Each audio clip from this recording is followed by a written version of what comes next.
Salut les amis pêcheurs!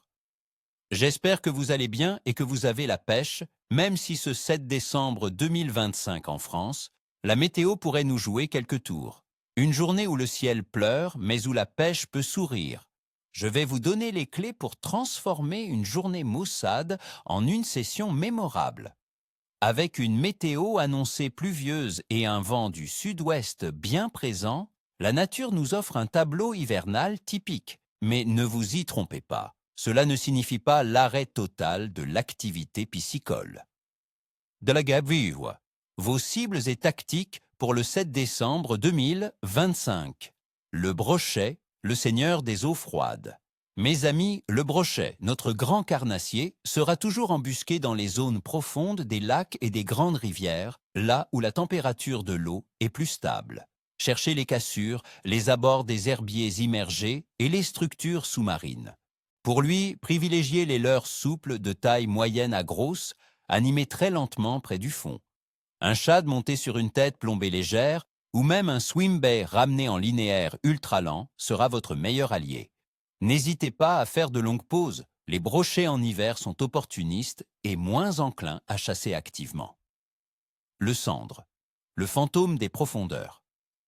Le sandre, ce chasseur nocturne aux yeux de verre, se trouvera également au fond, dans les fosses, près des piles de ponts, des enrochements et des fonds durs. Il se regroupe souvent avec les bancs de poissons blancs en profondeur. Les zones à courant lent des rivières et les grands lacs sont ses fiefs. Pour lui, optez pour des leurres souples, fins et discrets, montés en texan ou sur une tête plombée légère, animée en dandine ou en linéaire très lent, juste au-dessus du substrat. Le coloris naturel est souvent de mise par ces temps clairs mais couverts.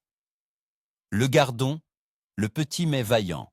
Pour les amateurs de pêche au cou, le gardon reste une cible de choix.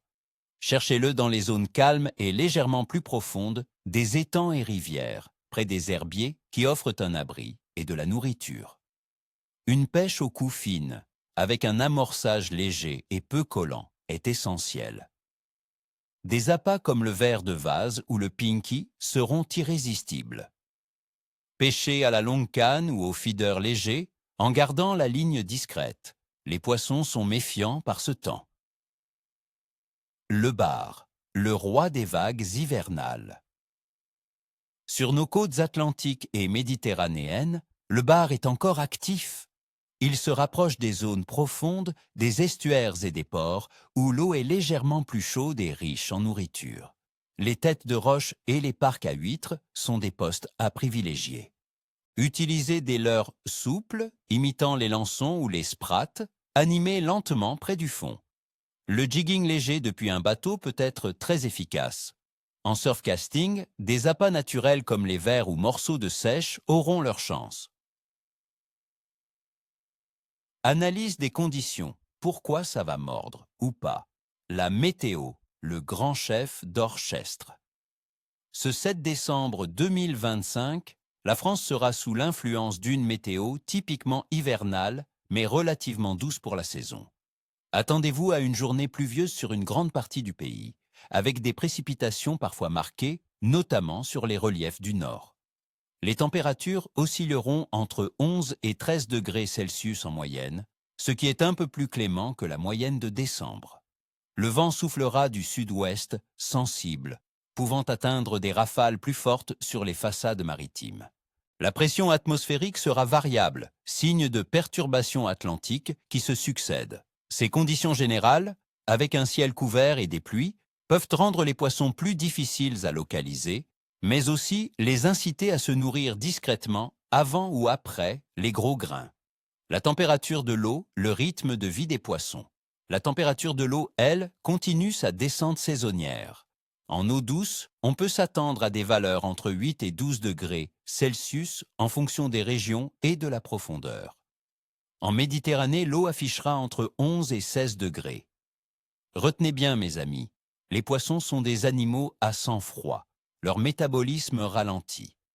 Ils chercheront les zones où l'eau est la plus stable et souvent la plus profonde. Les variations brusques de température, moins probables avec des pluies douces, sont toujours à surveiller. La phase de la Lune, l'influence céleste. Parlons de la Lune. Ce 7 décembre, nous serons en phase de lune gibbeuse décroissante, environ 3 jours après la pleine lune qui a eu lieu le 4 décembre. 94% de la Lune sera visible. Selon les dictons populaires, l'activité de pêche après la pleine lune peut rester bonne, mais souvent un peu moins intense qu'à son apogée. La forte luminosité nocturne pourrait avoir poussé les poissons à se nourrir activement avant, les rendant plus calmes en journée. Il faudra donc ruser et miser sur la discrétion. Activité générale des poissons, mon pronostic. Compte tenu de ces éléments, météo pluvieuse et relativement douce, eau froide mais stable en profondeur, et lune gibbeuse décroissante, l'activité générale des poissons sera, à mon humble avis, capricieuse à moyenne. Le froid ralentit tout, mais ne signifie pas un arrêt total. Les carnassiers restent actifs mais sélectifs. Les poissons blancs seront plus léthargiques, mais les gardons peuvent réagir à un amorçage ciblé. Il faudra privilégier la patience, la discrétion et des animations très lentes. Les fenêtres d'activité seront plus courtes, souvent en milieu de journée ou lors des accalmies. Votre tour de jouer. Alors, chers amis, j'espère que ce pronostic vous aidera à planifier votre sortie. N'oubliez pas l'équipement de pluie et la bonne humeur. Je vous souhaite à toutes et à tous ni queue ni tête, ni écailles. Si cette vidéo vous a plu et que vous voulez d'autres pronostics détaillés, n'oubliez pas de mettre un gros pouce bleu, de vous abonner à la chaîne si ce n'est pas déjà fait et d'activer la petite cloche pour ne rien manquer de nos futures aventures. Et vous, quels sont vos plans pour ce début décembre? Quels poissons allez-vous cibler? Et avec quelle technique? Partagez vos observations et vos succès dans les commentaires ci-dessous. La pêche, c'est avant tout le partage.